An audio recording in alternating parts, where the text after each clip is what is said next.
IOC के president mister Thomas Bach, IOC के सम्मानित सदस्य, सभी इंटरनेशनल स्पोर्ट्स फेडरेशंस, भारत के नेशनल फेडरेशन के सभी रिप्रेजेंटेटिव्स, देवी और सज्जनों, 140 करोड़ भारतीयों की तरफ से आप सभी का इस विशेष आयोजन में मैं स्वागत करता हूं, अभिनंदन करता हूं। इंटरनेशनल ओलंपिक एसोसिएशन का ये 141वां सेशन भारत में होना बहुत ही खास है। 40 साल बाद भारत में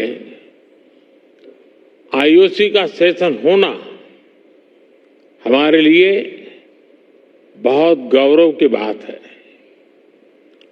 फ्रेंड्स, अब से कुछ मिनट पहले ही भारत ने अहमदाबाद में दुनिया के सबसे बड़े स्टेडियम में बहुत ही शानदार जीत दर्ज की है। मैं टीम भारत को, सभी भारतवासियों को इस ऐतिहासिक जीत की बधाई देता हूं।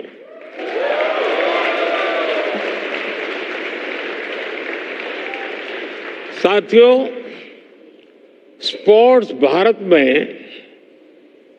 हमारे कल्चर का, हमारी लाइफस्टाइल का एक इम्पोर्टेंट हिस्सा रहा है। आप भारत के गांवों में जाएंगे तो पाएंगे कि बिना स्पोर्ट्स के हमारा हर फेस्टिवल अधूरा है। हम भारतीय सिर्फ स्पोर्ट्स लवर नहीं है, बल्कि हम स्पोर्ट्स को जीने वाले लोग हैं। और ये हजारों वर्षों की हमारी हिस्ट्री में रिफ्लेक्ट होता है। इंडस वैली सिविलाइजेशन हो, हजारों वर्ष पहले का वैदिक काल हो या उसके बाद का टाइम पीरियड, हर कालखंड में स्पोर्ट्स को लेकर भारत की लेगेसी बहुत समृद्ध रही है। हमारे यहां हजारों साल पहले लिखे ग्रंथों में 64 विधाओं में पारंगत होने की बात कही जाती है। इनमें से अनेक विधाएं खेलों से जुड़ी हुई थी, जैसे horse riding, archery, swimming, wrestling. ऐसी अनेक स्किल्स को सीखने पर बल दिया जाता था। आर्चरी यानी धनुर्विद्या को सीखने के लिए तो पूरी एक धनुर्वेद संहिता ही लिखी गई थी। इस संहिता में एक जगह कहा गया है, धनुष चक्रंच कुतंच खड़गंच छुरी का गदा सप्तमम बाहु युद्धम शादेवम युद्धानि सप्तदा। यानी धनुर्विद्या से जुड़ी 7 प्रकार की स्किल्स आनी चाहिए, जिसमें धनुष बाण, चक्र, भाला यानी आज का जैवलिन थ्रो, तलवारबाजी, डैगर, गदा और कुश्ती शामिल है। साथियों, स्पोर्ट्स की इस हजारों वर्ष पुरानी हमारी लेगेसी के अनेक साइंटिफिक एविडेंस है। जहां मुंबई में अभी हम हैं, वहां से करीब 900 किलोमीटर दूर कच्छ में यूनेस्को की वर्ल्ड हेरिटेज साइट है धौलावीरा। धौलावीरा 5000 साल से भी पहले एक बहुत बड़ा और समृद्ध पोर्ट सिटी हुआ करता था। इस प्राचीन शहर में अर्बन प्लानिंग के साथ साथ स्पोर्ट्स इंफ्रास्ट्रक्चर का भी एक शानदार मॉडल मिला है। खुदाई के दौरान यहां 2 स्टेडियम सामने आए हैं। इनमें से एक तो दुनिया का सबसे पुराना और उस समय का दुनिया का सबसे बड़ा स्टेडियम है। 5000 साल पुराने भारत के स्टेडियम में एक साथ 10,000 लोगों के बैठने की कैपेसिटी थी। भारत की एक और एंशियंट साइट राखीगढ़ी में भी स्पोर्ट्स से जुड़े स्ट्रक्चर्स की पहचान हुई है। भारत की ये विरासत पूरे विश्व की विरासत है। फ्रेंड्स, स्पोर्ट्स में कोई लूजर नहीं होता। स्पोर्ट्स में सिर्फ विनर्स और लर्नर्स होते हैं।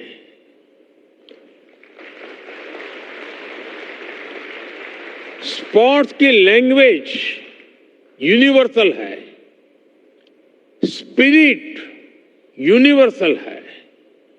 स्पोर्ट्स सिर्फ कंपटीशन नहीं है, स्पोर्ट्स ह्यूमैनिटी को अपने विस्तार का अवसर देता है। रिकॉर्ड्स कोई भी तोड़े, पूरी दुनिया उसका स्वागत करती है। स्पोर्ट्स हमारे वसुधैव कुटुंबकम यानी one earth, one family, one future के भाव को भी सशक्त करता है। इसलिए हमारी सरकार हर स्तर पर खेल को बढ़ावा देने के लिए पूरी प्रतिबद्धता से काम कर रही है। खेलो India university games, Khelo India youth games, Khelo India winter games, member of parliament sports competition और जल्द आयोजित होने वाले खेलो इंडिया पैरा गेम्स इसके उदाहरण हैं। हम भारत में खेलों के विकास के लिए इंक्लूसिविटी और डाइवर्सिटी पर भी लगातार फोकस कर रहे हैं। फ्रेंड्स, स्पोर्ट्स को लेकर भारत के इसी फोकस के कारण आज भारत इंटरनेशनल इवेंट्स में शानदार प्रदर्शन कर रहा है। पिछले ओलंपिक्स में कई भारतीय एथलीट्स ने बेहतरीन प्रदर्शन किया। हाल में संपन्न हुए एशियन गेम्स में भारत ने हिस्टोरिकल परफॉर्मेंस दी है। उससे पहले हुए वर्ल्ड यूनिवर्सिटी गेम्स में भी हमारे यंग एथलीट ने नए रिकॉर्ड बनाए हैं। ये भारत में बदलते और तेजी से विकसित होते स्पोर्ट्स लैंडस्केप का संकेत है।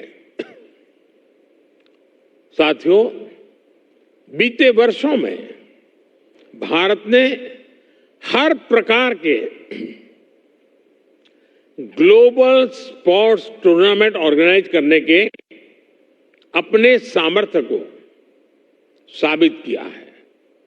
हमने हाल ही में चेस ओलंपियाड का आयोजन किया, जिसमें विश्व के 186 देश शामिल हुए।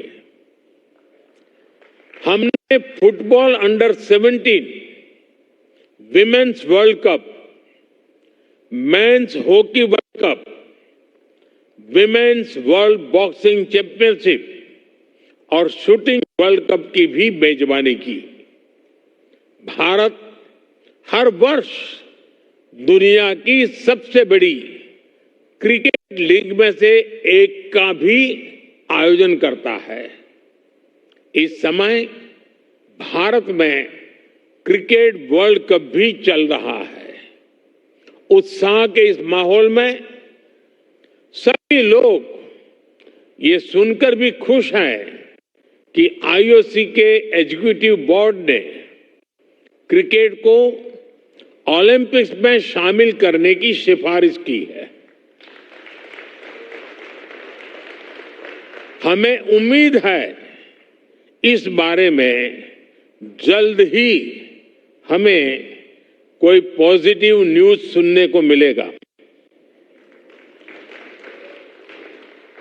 साथियों, ग्लोबल इवेंट्स का आयोजन हमारे लिए दुनिया भर के देशों के स्वागत का मौका होता है। तेजी से बढ़ती इकोनॉमी और अपने वेल डेवलप्ड इंफ्रास्ट्रक्चर के कारण बड़े ग्लोबल इवेंट्स के लिए भारत तैयार है। ये दुनिया ने भारत की G20 प्रेसिडेंसी के दौरान भी देखा है। देश भर के 60 से अधिक शहरों में हमने इवेंट्स ऑर्गेनाइज किए हैं। ये लॉजिस्टिक्स से लेकर हर प्रकार की हमारी ऑर्गेनाइजिंग कैपेसिटी का प्रमाण है। इसलिए आज मैं आप सबके सामने 140 करोड़ भारतवासियों की भावना जरूर रखना चाहूंगा। भारत अपनी धरती पर ओलंपिक्स के बहुत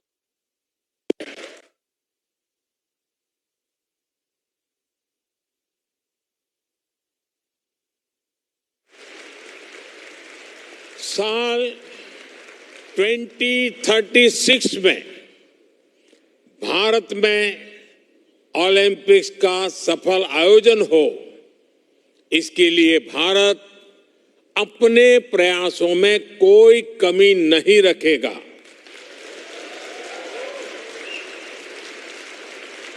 ये 140 करोड़ भारतीयों का बरसों पुराना सपना है, उनकी आकांक्षा है। इस सपने को अब हम आप सबके सहयोग से पूरा करना चाहते हैं और 2036 ओलंपिक से भी पहले भारत साल 2029 में होने जा रहे यूथ ओलंपिक्स की मेजबानी करने को भी इच्छुक है।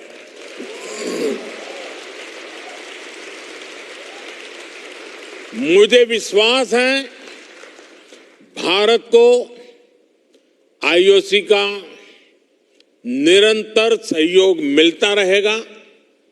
फ्रेंड, स्पोर्ट सिर्फ मेडल जीतने का नहीं, बल्कि दिलों को जीतने का माध्यम है।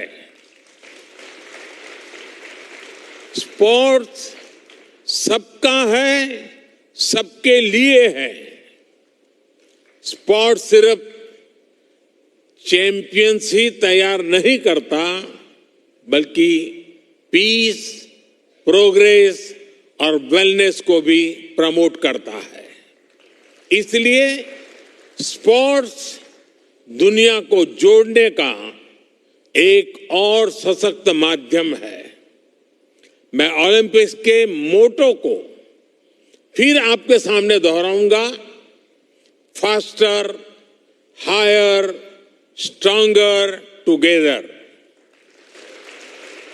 आईओसी के 141वें सेशन में आए सभी अतिथियों का, अध्यक्ष थॉमस बाक का और सभी डेलीगेट्स का मैं फिर से हृदय से धन्यवाद करता हूं।